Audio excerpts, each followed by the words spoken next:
Thank you. Hello, Meg. Good afternoon. My name is Father Kevin Robb. I am the Associate Vice President for Mission and Ministry, and as such, Chair of the Smith Fellowship Selection Committee, and actually the Director of the program.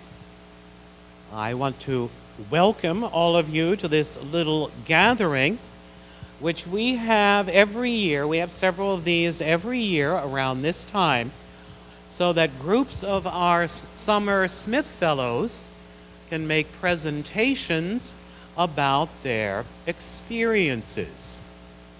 When they accept a fellowship, they have to guarantee that they will show up at one of these presentations, because otherwise I will put a hold on the diploma when the time comes. So you're free on that now, kids. This year we had 10 Smith Fellows going as close as Haiti and as far away as the Solomon Islands. We have this afternoon Melissa Ann Scott, who went all the way to Avila, Spain. So not very far. The plane ride, didn't take forever. And Melissa was on a personal study fellowship, researching an ancient Dominican named the Venerable Louis of Granada, and several other of his Dominican confreres who, believe it or not, were of great influence to the great Carmelite mystics in Spain of the 15th, 16th century. If it weren't for Louis of Granada and those Dominicans, we would have never have had that great school of Carmelite spirituality, right? There you go. So Melissa's going to tell us about her trip to Avila, and even a side trip to a little place called Calaruega in Old Castile, Spain. And the only thing in the last 1,000 years that happened in Calaruega was in 1170, and St. Dominic was born there. Nothing's happened there since. And Dominic left Calaruega as quickly as he could. And then we have Mary McDermott and Emily Rears. They went a little farther. They went off to the very geographical center of the Indian subcontinent, the very center, in a place called Nagpur. And most of us have probably never heard of Nagpur. They're going to tell us about their 4 weeks at a special center where orphaned boys lived. And when you see the pictures of these kids warming up to Emily and Mary, you're going to see something special. Nagpur was as hot as hell and humid. How hot did it get? 108, and then 118 with the temperature humidity index. It wasn't a comfortable 4 weeks. But they also went off to Agra, a few hours away, and got to see that gem of the Indian subcontinent, the Taj Mahal. This year we had 10 Smith Fellows. This was our fifth summer. The 10 made a total of 32 Smith Fellows over 5 summers. All of this is made possible through the contributions of members of the Board of Trustees, a former member of the Board of Trustees, and a few other people who have come to support us every year. Not a nickel of the college's money is spent. It's all donated to these young people. And I will talk about the program a little more after we've heard from the 3 young ladies. And so, Melissa Ann, it's all yours.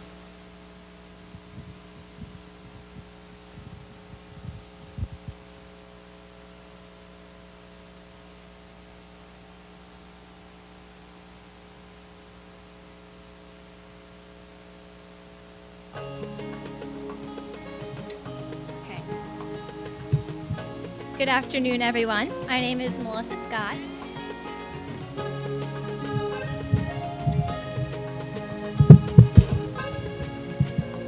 Okay. Good afternoon, everyone. My name is Melissa Scott, and I'm currently a senior here at Providence College. Through the kind generosity of the Father Philip A. Smith Fellowship, I spent about 6.5 weeks this summer in Avila, Spain.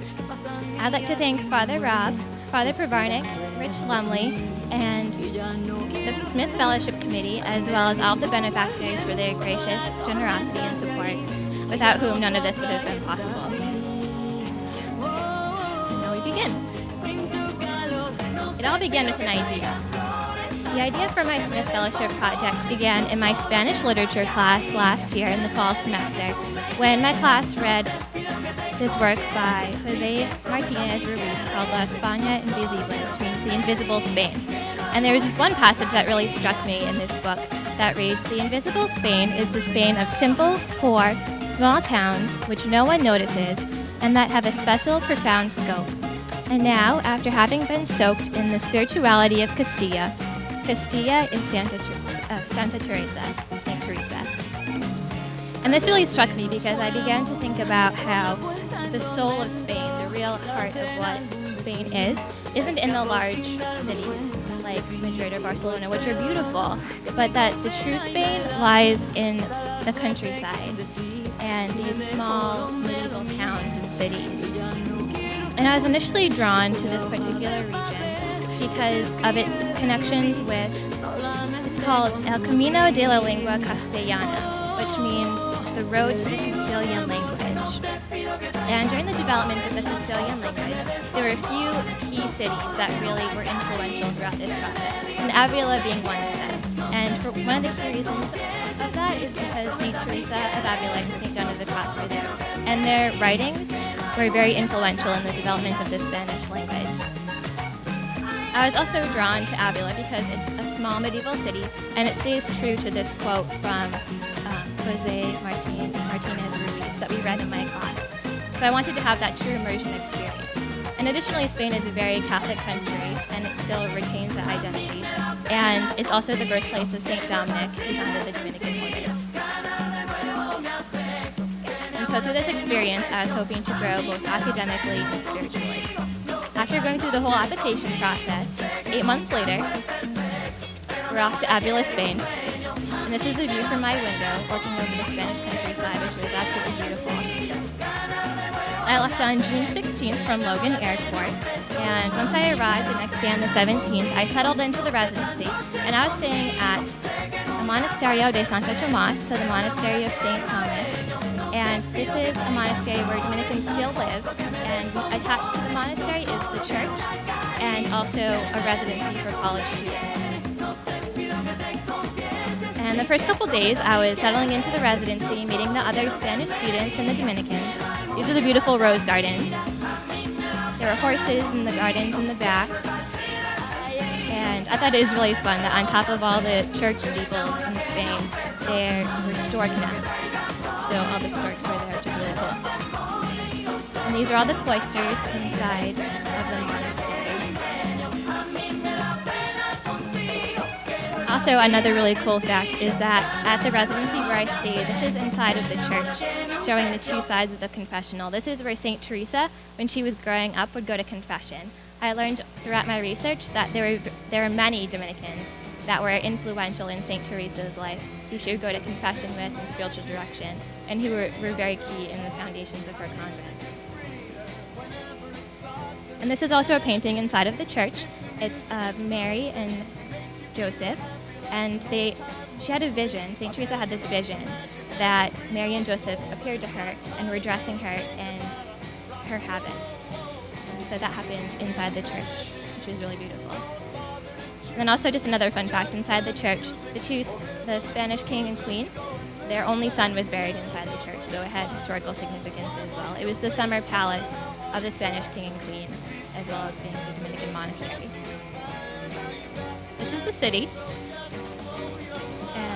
The first couple of days exploring the main plaza, going along the city walls, the cathedral, the Basilica of San Vicente, of St. Vincent.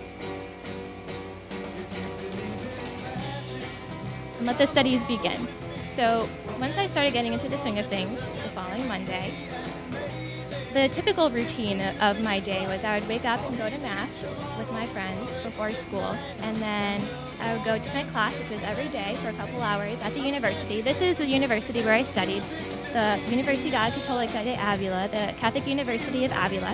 It was founded in 1996 by the Diocese of Ávila.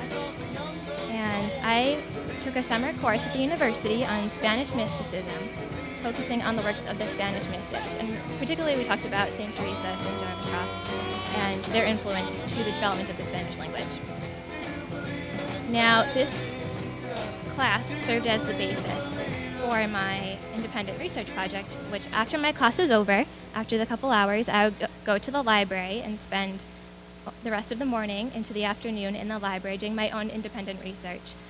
And I ran with the ideas that we talked about in my class, but really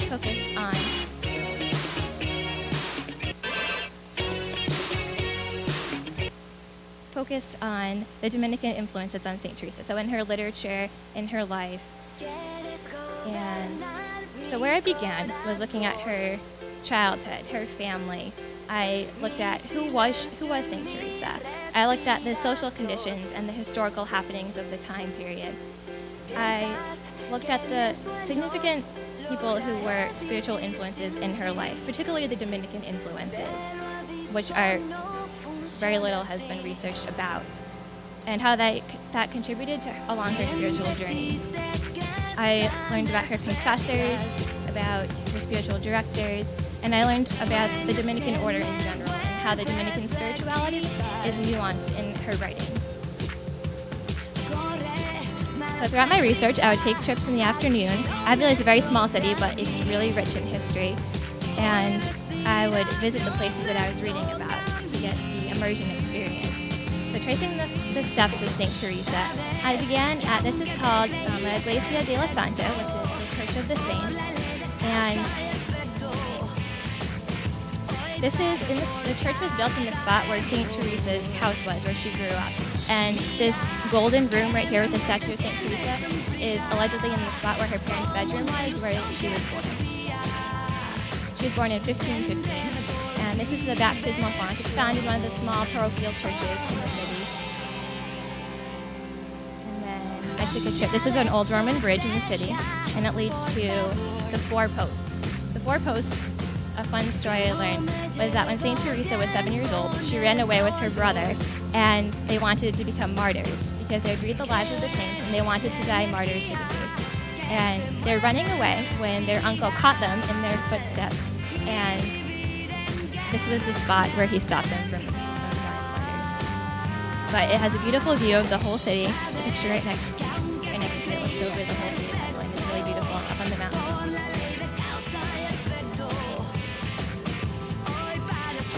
This is the Convent of Grace, and this is where the Augustinian nuns were. When St. Teresa was a teenager, her mother passed away, and her father sent her to school with the Augustinian nuns. And this is when she really started discerning a religious vocation and realized that this was what the Lord was calling her to. But she knew she wasn't called to the Augustinians, she just wasn't quite sure where. Then when she was 20 years old, she entered the Carmelite order at this church, the Church of the Incarnation. This is where I would go to Mass every day. And it's also the site where the Transverberation took place. And St. Teresa lived here for 40 years of her life, and she eventually became prioress. And eventually, she began having visions from the Lord saying that she was being called to something else. And after talking with her spiritual directors and her Dominican confessors, she realized that she was being called to reform the Carmelite order. And this was the first convent out of 17 that St. Teresa founded. And there was one particular Dominican who was very influential in this. His name was Padre Domingo Bañez. And Bañez was one of her confessors. And when the whole city was criticizing St. Teresa, saying that she wasn't having visions from God, that this was the devil, and that she wasn't being honest, he was the one person who defended her in saying that she was being honest, and this is what the Lord wanted. So then, during the weekends, my class and my friends and I would go on day trips or for the weekend to visit certain sites that were particular to my research as well. That also helped, having a hands-on experience. So in the city of Segovia, it was absolutely beautiful. There's an ancient Roman aqueduct and the castle.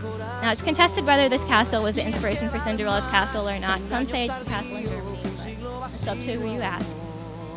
We saw the relics of San Juan de la Cruz, of St. John of the Cross. And then this was really cool. My friends and I, we were walking along the old city walls, and we came across, there was an old Dominican convent that is in Segovia. And this is where the penitential cave of St. Dominic is. So when St. Dominic was in the area, he would go and pray in this cave. And when St. Teresa began her foundations of these 17 convents, she came to this cave and prayed, and while she was praying, she had a vision of St. Dominic, who appeared to her and gave his blessing as she went out to found two different monasteries. And then the following weekend, I went to Calaruega, and Calaruega is the time where St. Dominic was born. And it was just an adventure getting to Calaruega. It is in the middle of absolutely nowhere. So you had to get the train to Madrid, get a bus from Madrid, and then from the bus go to this remote bus station, and then get a cab all the way to the town of Calaruega. And once I got there, I stayed with the Dominicans, and they were absolutely wonderful. The librarian, who's 85 years old, gave me a tour of the whole town, and it was absolutely beautiful. So I saw the Bodega de St. Dominic, his mother, in their bodega, which means wine cellar. She was praying that they would have enough wine and enough food to feed all the poor, because she really had a devotion to taking care of those less fortunate, and they ran out of wine. And so while she was praying in the wine cellar, more wine poured from her. And also I saw the Torreon, which means the tower. St. Dominic, his house was used for defense for the town.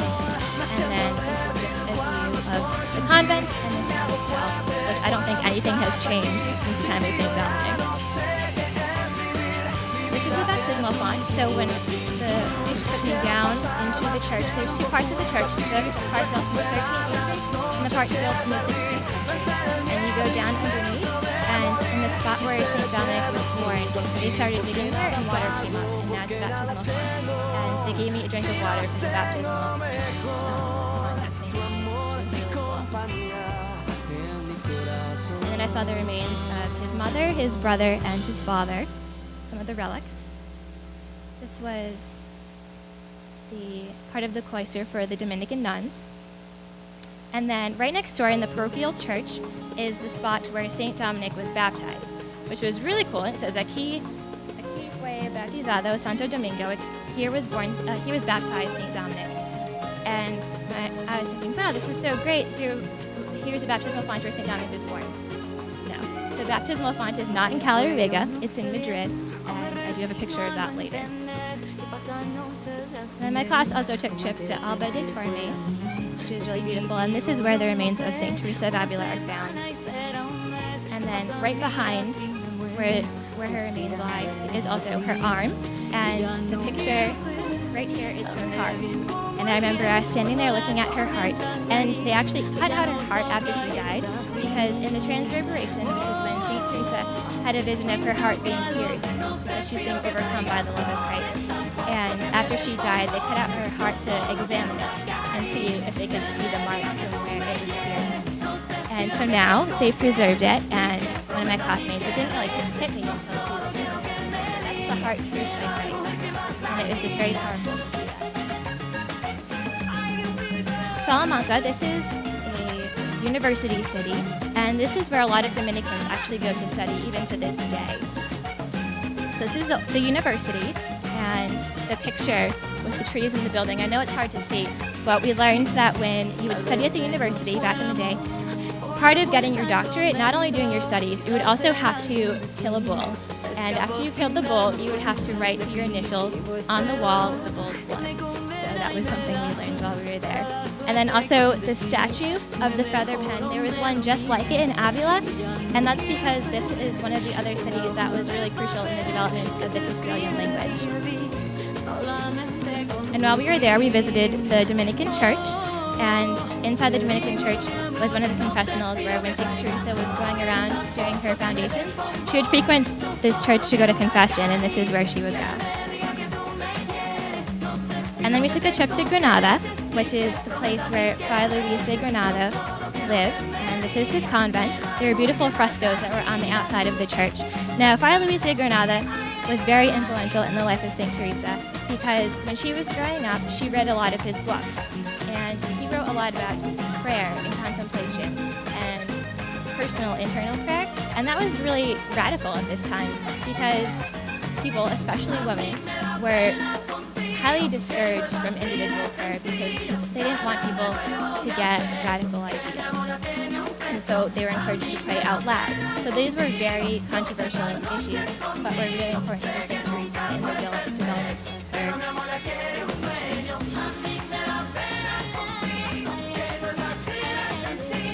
And while we were there, we also visited the Alhambra. And when Granada was one of the last areas that was controlled by the Moors before it was overtaken by the Christians.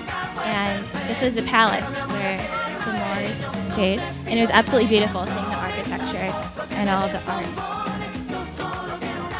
And we also visited the cathedral, which was my favorite cathedral in all of Spain. It was gorgeous with the gold and the white.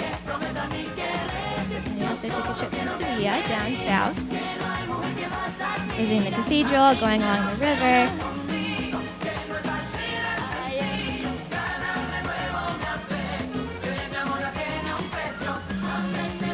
And then we took a little trip in the afternoon one day to Garandura, which is this little town. It's right outside of Avila, and Avila is up in the mountains, and it gets very, very cold all the winter. So when St. Teresa was growing up, her and her family would stay in a house in this town, and the remains aren't there anymore, but this is the location where it was.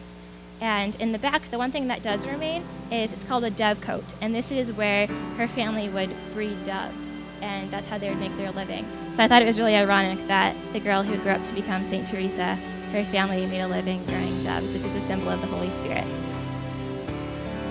We also went to Fontiveros that day, and this is the spot where St. John of the Cross was baptized. But it was really cool because while we were there, it was the feast day of Our Lady of Mount Carmel, and there were little First Communion girls who were leading a procession, throwing roses from the nuns, going all the way to the center of the town. We also took a trip to Toledo, Madrid, and in Madrid is where we saw the baptismal font of St. Dominic. It was very cool. I went with my friend Madeline, and we went to church at the Dominican church in Madrid, and we were looking all around, and we saw, where's the baptismal font? We know it's here, in Calariga, they said it was here. And so after Mass, we asked one of the little old Dominicans and asked if we could see it, and he said, of course, and took us into one of the back corners of the church, flipped on a light, and here's the golden baptismal font of St. Dominic, which was stunning. And what would be a trip to Madrid without churros and chocolate? And then one of the last weekends I was there, I took a trip to Santiago de Compostela, which is a huge pilgrimage site in Spain. And there is, if you go down underneath the altar, is where the remains of St. James lie. And then the altar was beautiful. It was all gilded. And I also attended the Pilgrim's Mass, which was stunning. There was the giant thurible, which they actually swung during the Mass. And the thurible is the incense. And people come from all around the world on pilgrimage, so it was really beautiful to see everyone come together for Mass. And we renewed our profession of faith together. And then in the afternoon, I took a trip to A Coruña, which is on the coast, and I got to see the Tower of Hercules, it's called. And it's the oldest working lighthouse in the world. It was built during the Roman times. And I went to Picasso's house, I looked all around the coast, I saw the Dominican monastery there, and what would be a trip to A Coruña without pulpo, which is octopus, and it was delicious.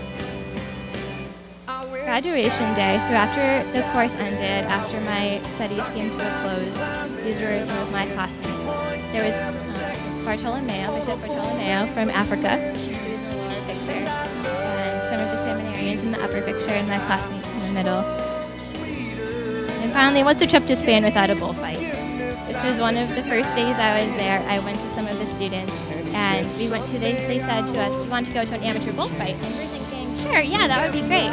Thinking, it's like the minor leagues of baseball, where you would go and just watch these amateur bullfights. We were the amateur bullfighters. And they had us go into the bull ring, and you hide behind these little wall segments, and you fight the bulls.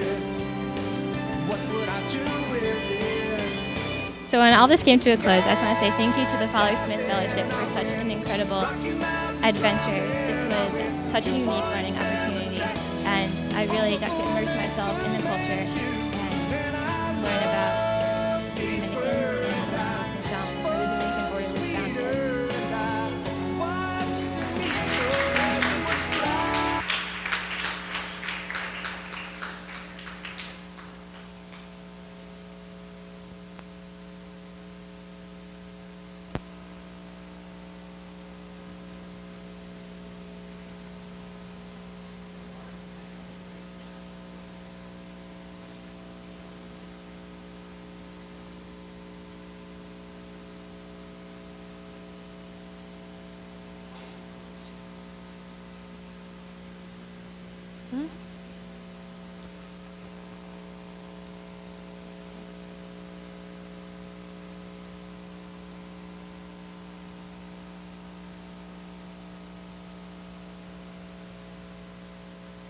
Hi, I'm Emily Rears, And I'm Mary McDermott. and thank you to the Father Smith Fellowship. We were able to spend our summer in Nagpur, India. And when we were in Nagpur, we worked with the social work division of the Dominicans there, and it was called the Indian Center for Integrated Development. And these are some of the boys we worked with, and that was the main friar, Father D'Souza. Father Sousa's, he's right in the front there on the right. We stayed at the school called Yuva Jyoti, which is where we are. They have a bunch of different centers all around the Nagpur region. Sorry. So we stayed at one of the centers, which is part of ICID, Yuva Jyoti. There are a number of others, which we will talk about later in our presentation. Okay, so ICID's mission is to inspire, enable, and empower children and young people to become actors in their development for a just and free society. And then they provide support for a lot of people, but primarily where we were is for young boys who are either orphaned, abused, have parents who were addicted to drugs and alcohol. There were so many reasons a lot of them were there, but mostly the boys were orphaned. So other than that, they provide support to people living on the streets, children who are beggars or rag pickers, are abandoned or orphaned, who ran away, have been abused, exploited, or neglected, have parents who suffer from substance abuse, have a disability, have dropped out of school, have broken the law, or who are living with HIV/AIDS. And you'll see pictures throughout our presentation of these boys that we stayed with, and you would never guess that any of these things had happened to them. They were the most positive and uplifting kids we have ever seen. Yeah. So you'll see. As Mary said before, Yuva Jyoti was where we stayed. And this was located in Nagpur. And how they describe it is a community-based care and support center for children on the streets. And it's a home for all these boys. They provide everything for them. So clothes, toothbrush, everything, food, and they live there. And all the boys are best friends. It's like their family. They call the fathers that live there their dads. And it's really such a wonderful environment for them to live in. The boys range from the ages of 6 to 18. And once you're 18, you either go to college or you have a job. So some of the older boys would come back and watch the kids at night. One of them was at the University of Nagpur. A couple others worked at hotels or other places in the area, like automobile dealerships, stuff like that. And as I said before, it's run by the Dominican friars. And in Nagpur, there's a huge Dominican presence. There's a seminary there. So it's a big school, and we were able to go to Mass there and talk to some of the brothers who were studying to become friars. Basically, the way we saw it was if you want to become a Dominican and you live in India, you go to Nagpur. That's the spot. And they were all absolutely wonderful. So I meant to mention this before, but at Yuva Jyothi was opened in 2003, and there are about 40 boys there now. And a lot have successfully left and found jobs and have gotten further education. And then some of the other centers, probably not going to pronounce this right, but Deepshika, and that's life skills education for around 100 adolescent girls. And we're actually able to go, and it's in a slum community. It's located in between a dumping ground and a railroad. And most of the people that lived there, it was a one-room house, and everyone was like so excited that we were there, and they all let us into their homes and would give us food and tea. And when we would be in there, we'd be sitting on their beds, and they'd make the tea right in front of us. It was such a tiny little space, but they were so happy to have us there, and they were so hospitable, which was amazing. And then we went to the school, and some of the girls there put on a dance performance for us. They showed us a lot of clothes that they made, because one of their goals is to help teach people how to make clothes and how to really be able to make a living for themselves. And then another one is Nimro Jyothi, and that's a center for children in beggary and rag picking. And when we went, it was like a kindergarten class, so it was younger kids, and they were learning simple English words like boat, ice cream, easy stuff like that. Yeah, and they were drawing the pictures, and they were adorable. And then their parents or just older people in the neighborhood were also there learning how to sew. So they showed us some of their clothes as well. And these are some pictures. This is from the kindergarten we went to. You can see they have kite and ice cream. Those are a couple of the words of the day. It was so funny whenever you would take out a camera in front of any of these kids, whether, like usually with our boys, they just run right up. They're so excited. Those guys were a little bashful, but. And they would steal our phones and try and take pictures of themselves. So I would get my phone back and I'd have 100 pictures of just them. And so they loved it. They took a lot of selfies. And this is one of the sewing classes that was going on when we visited. This is the kindergarten classroom, and that's the teacher teaching them some English words, more clothes that they were able to make. This is the whole class at Deepshika. It's a library. They call it a library. Basically, it's just kind of, they have a bookshelf, but it's pretty sufficient, and the whole thing is just that one room, that one yellow room. And it's kind of a combination of the adult women down to, as you can see, they're very, very young toddlers in the group as well. And then our role, we did a couple different things when we were there. Our main role is to decorate the counseling room. One of the people that works there, Angelique, was trying to start a counseling program for the younger kids that would come to Yuva Jyothi, because they were the ones who had the most issues because they just experienced it all. So she really wanted to make the room like a friendly environment for all of them. So that was our main goal, decorating it. And so we decorated through arts and crafts, and we really wanted the boys to get involved. So every day we'd have like a different arts and craft for them to do. And it was really hard having them sit down because they were crazy, and it was their summer vacation. So, but we'd ended up finishing the room, and it looked awesome when we left, and they were very appreciative. We would also read stories to them in English. A lot of times they would just give us books and be read, and they loved it. And we tried to teach them a little bit of English when we were there, but I think they taught us more Hindi than we taught them English. But also every morning they had a computer class, and we were able to sit in a couple times and just help them type out a few English words and sentences, and then they'd type it back, just kind of getting the hang of how to use a computer. And then Mary was able to teach a guitar and sing class each day, and she could explain more about that. Oh, well, basically, they got me a guitar, a very old guitar that they had at the center. We had to go out and get some new guitar strings for it, which was great for me because I got to see an Indian music shop. For those of you who don't know, I'm a music education major, so that was really great for me. I picked up a couple instruments. So just about every day I would have a class with the boys, at least for a little while, and I would play basic songs for them, a lot of call and response. They would sing the English words back. Sometimes they would understand what they meant, sometimes they wouldn't, but they always had a great time. And having them read the English words, like how they pronounce Twinkle, Twinkle, Little Star, it's just, it sounds so silly to us, but it's how they learn. And they had a couple songs that were definitely their favorite. They caught on to it pretty quick. They really enjoyed it.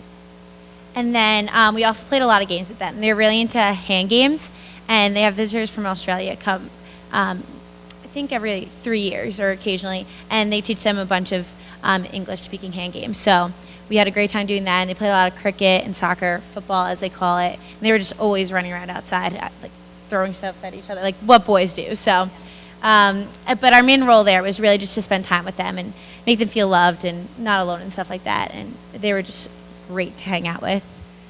And then we have a bunch of pictures. This is the room that we were told to decorate, and these are some things that we put on the wall.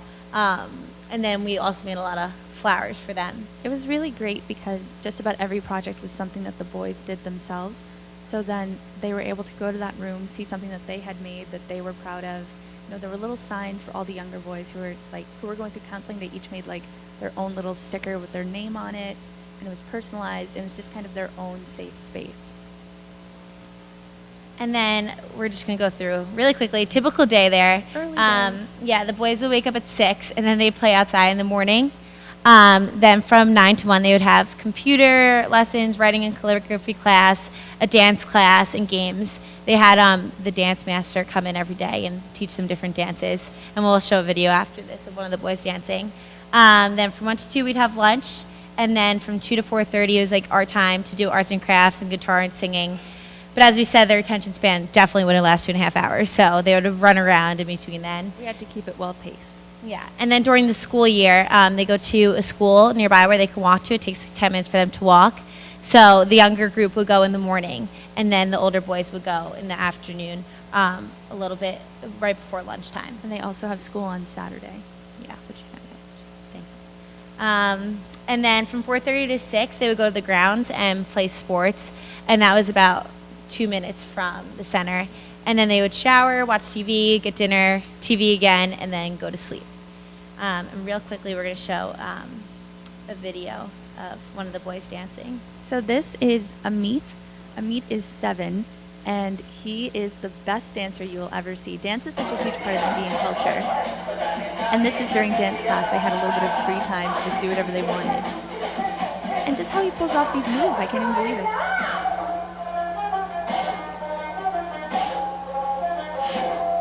They were all so talented.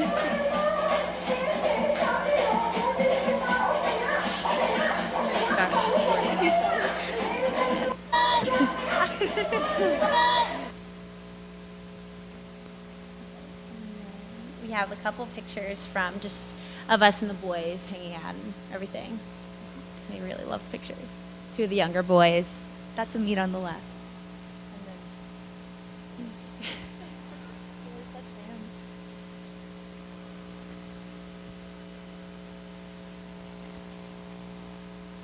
These are some of the older boys who would come back and hang out with the boys at night. They were great. They were just like our brothers. So helpful with everything. This was Emily's birthday.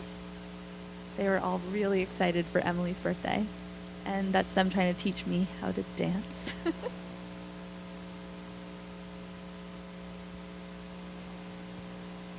Okay, and then we're going to talk more about the Indian culture. Okay. Yeah. So, a couple things that we... Okay. A few things that we learned about the culture while we were in India. First, the meals, very different from what they have over in America, and kind of the opposite of what Melissa had. Very little meat, and a lot of vegetables, and a lot of carbs. You do eat with your hands, which took some getting used to, but we finally figured it out. We were like professionals by the end. Basically, there's tea, usually in the afternoon, sometimes in the morning. There's 3 big meals a day. You'd have breakfast at like 7 a.m., and then really not eat again until 1, and then maybe have afternoon tea, and then have dinner at 7:30. So they have those 3 big meals a day. Every meal was rice and some kind of curry, vegetables, some kind of vegetable, and chapati bread, which is like tortilla bread. Every now and then we might have chicken or fish or something. Never beef, obviously, because cows are considered sacred. And that was Yeah, and we found it really funny that it's such a hot place, and you also ate hot food and drink hot drinks and had to wear really hot clothes. We just thought that was so funny. Like they couldn't add anything cold. Yeah, so. I think, let's see, we have that in here. Oh, yep, and this is... That's the bucket of rice they ate from, because there were 40 boys, so it was should have put something huge. to scale, but it was massive, and they would have that for every single meal. Let's see. Oh, the arts. Okay. So we talked a little about dance already. Right now there's a lot of fusion in Indian dance. They have like the traditional dance as well as stuff from hip hop, and usually dance numbers from movies. You know the movies like Step Up to the Streets, all those. They love that over there. That is the big new thing over in India. They love dance movies. They will watch those till kingdom come. Music. They love Michael Jackson. It was really funny because when we were over there, it was the anniversary of when Michael Jackson passed away a couple years ago, and they had a marathon of all of his music videos, and the boys were going nuts. They loved it. Hindi songs from movies. That's how a lot of Indian people learn songs. It's always from a film soundtrack. That's usually like what they, besides traditional songs, a lot of stuff is from movies. Bollywood is huge over there. And then call and response English songs, which is a lot of what I did with them. Film, television, already talked about Bollywood films. The celebrity culture over there is even bigger than it is over here. It's unbelievable. Like, we would read the newspaper every day and all the gossip and all the different movie stars. Action with a bit of romance. There's always a love story, and there's always a black and white, good guy, bad guy, good guy always wins. A lot of fight scenes. And like it was at first, like when we were watching it, we would like laugh at parts that were really serious just because it seemed like a soap opera, and the boys would be so into it, and we'd be like, we couldn't like. It's very, very different, but we really enjoyed it. After we bought a bunch of movies when we were there, and they're really great. Dance films, like Indian form of So You Think You Can Dance. One thing that's really huge on TV are talent shows. Something like America's Got Talent, So You Think You Can Dance. That's what they really like. And most movies are in Hindi, but some TV shows are in English. There's a weird mixture of English phrases that will sneak in to Indian film and television. Fashion, a little bit what we talked about before. So, every part of the outfit must match. You have to have a shirt, and then an accent color on the shirt matches the pants, which matches the scarf, which matches everything. So buying an outfit was a huge process. But this really goes more for women. Men can wear basically whatever they want. Women have a very, very distinct protocol for outfits. Basically, you're covered from shoulders to ankles in 108-degree weather. But it's how they've done it for so many years. It's just how they're used to it. Saris, which I'm sure you all recognize, Indian dress. Salwars, yeah, the W is pronounced like a V, took me a while to get that, which is basically shirts and scarves. Ankles to shoulders, and a lot of jewelry. They love bangles, they love earrings. Emily and I actually went to the Apna Bazaar in Nagpur, and we bought some saris. See there, we got really, really dressed up for church. We were a little overdressed one morning, but we wanted to. And then henna, which over there they actually call Mehndi. It's like an art. It took them 2 hours to do it for us, and we had it on both hands and on the front, and it was so pretty. It's so difficult. Gorgeous. I tried to do it, and I really can't. And then in the third picture in front, that's Kiran, one of the young girls who was at Yuva Jyoti during the summertime. She and some of the other girls stay at a girls' hostel during the school year. She is 16 and an absolute fashionista. Travel. So, traffic everywhere. Scooters are the main source of transportation. Some people use cars, and there are rickshaws. But there's really no rules of the road. Red means stop, green means go, everything else is you're on your own. It's nuts. The trains, I'm sure a lot of you know, trains are a big source of transportation in India, very crowded and very long trips. And there are airports in almost every major city, which is what Emily and I did. We took planes when we did our little trips. Oh, there's some pictures of traffic. It's absolutely nuts. So India is an interesting country in that basically almost the entire country is one religion. They're almost all Hindu. It's a big part of their history. It's just so integrated in a way that it was so hard for us to comprehend, but it was really, really interesting. And then 13.4% are Muslim. And we would have morning prayer at sunrise. There was a mosque down the street from us, and every now and then we get woken up by morning prayer, which was First time I was really confused what was going on. It was really weird at first. It was interesting. And then 2.3% Christian, and the remainder is kind of a mixture of like Buddhist and other religions. I think we talked about the large Dominican presence in Nagpur and Delhi. We saw the Dominicans in Delhi, and they were wonderful.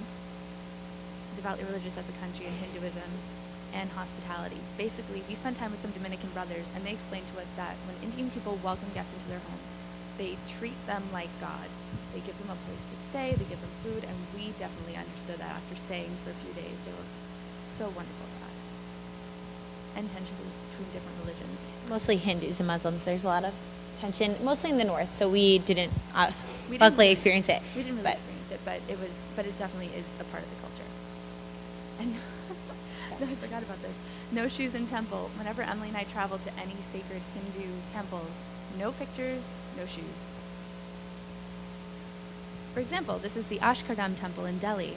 We did not take this picture. We got this from the internet because you're not allowed to take pictures anywhere near this temple and others. No shoes, no pictures, and what else? Oh, and you have to be covered up in a certain way.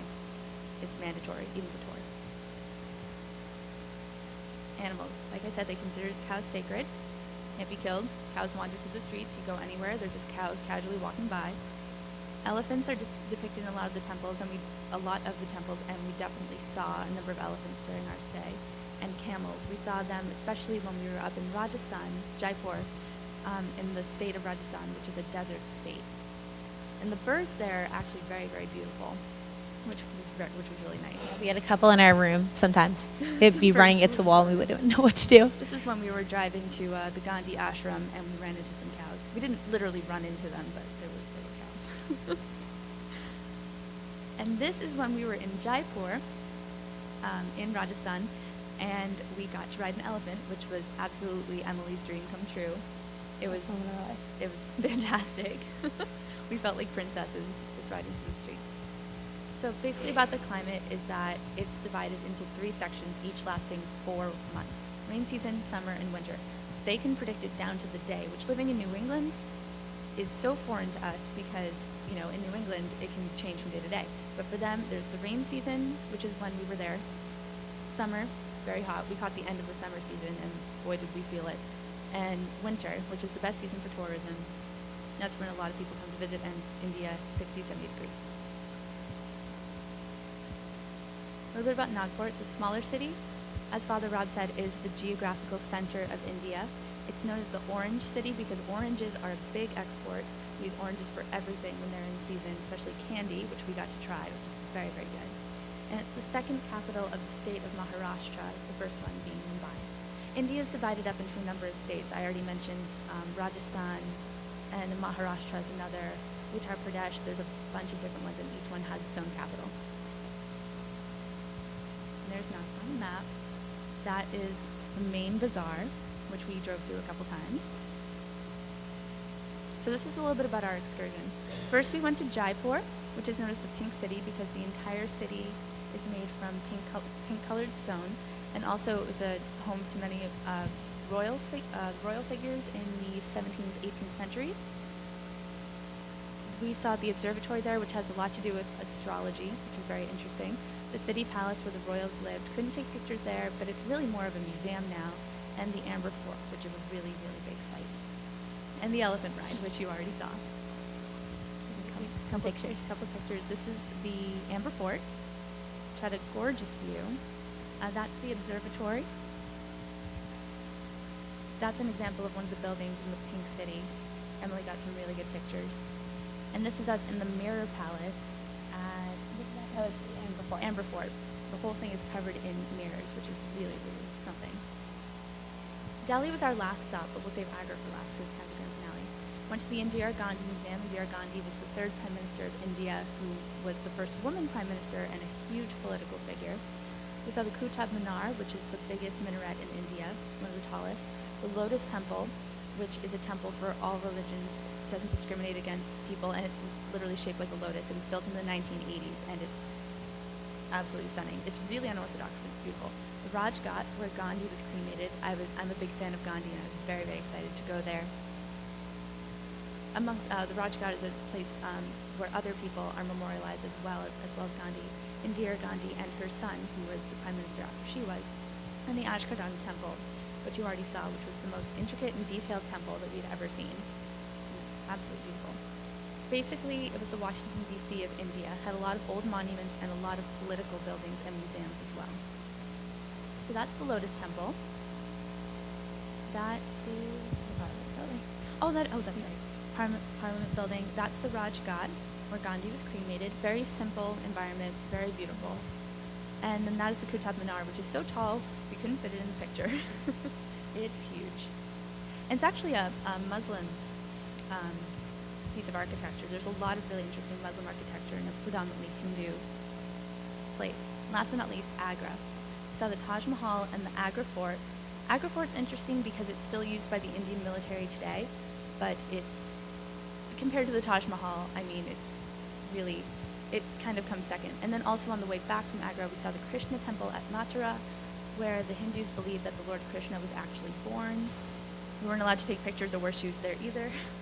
We found it most interesting, like the other places were more cities and they were really nice and not a lot of slums, but when we were in Agra, it was these big sites and then the rest of it was a very, very, very poor area. We were shocked. It was the Taj Mahal and then we would go into this, like a slum area, and we were just so shocked by that because you see the Taj Mahal, it's the most breathtaking sight. So on the top left right there is Emily and I. We're actually standing at the front of the Taj Mahal. We're standing on the Taj right there, and that's the courtyard and the north gate leading into the Taj. It's very mathematically and very specifically designed. So much detail, so many numbers. I can't even go into it. And actually flanking each side of the Taj is a mosque on the left and a mosque on the right, which in and of itself is a beautiful, beautiful work of architecture, but it's kind of dwarfed by the Taj, of course, which you'll see on the right up there. We took way too many pictures of the same thing. We wanted to make it last forever. And then bottom, that's a picture of the Agra Fort, which is all red, still used by the Indian military today, and a picture of us at the Agra Fort as well. Well, that part's not red. That part is near another mosque that's built into it. There's a lot of buildings, inside temples in India. And so we just like to take this opportunity to extend our thanks to Father Rob, Father Kavarnik, Rich Lumley, the board who helped make all of this possible. And we just want to say thank you in every way for giving us this opportunity to travel to India and to work at ICID. You can find the website there. If anyone's interested in... There's so much more information, that we couldn't fit. But Yeah, that we couldn't fit, but we feel so blessed and we want to thank you so very, very much.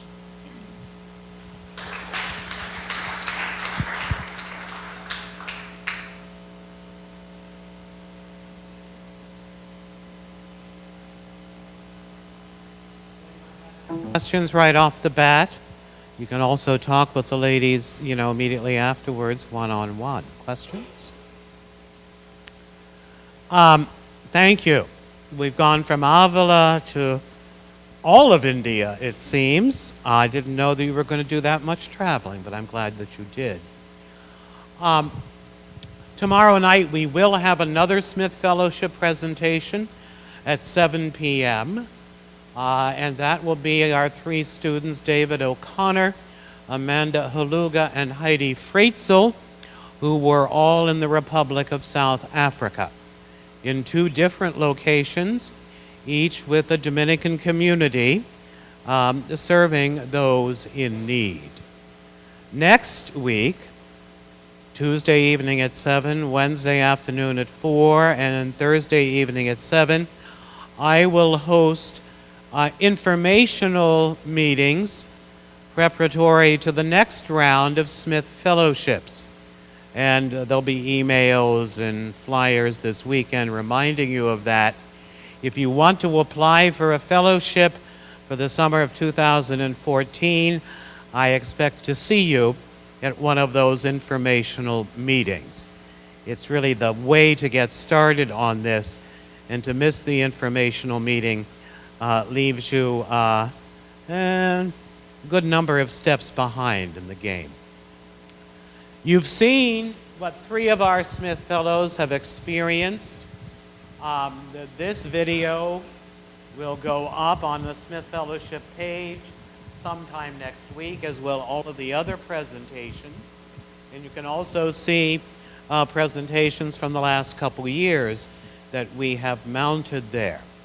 The ladies' blogs are there, along with the blogs of most of the other Smith Fellows from previous years. There's a lot of information on that Smith Fellowship page. Just go to providence.edu, Catholic and Dominican, and you'll find a link straight to the Father Smith Fellowship program. You will also find the policy and guidelines and application form for Smith Fellowships for the coming summer. I thank you for joining us this afternoon. I thank you for your support for Melissa and for Emily and for Mary. They've shared so much of what they experienced, and we're grateful to them. God bless.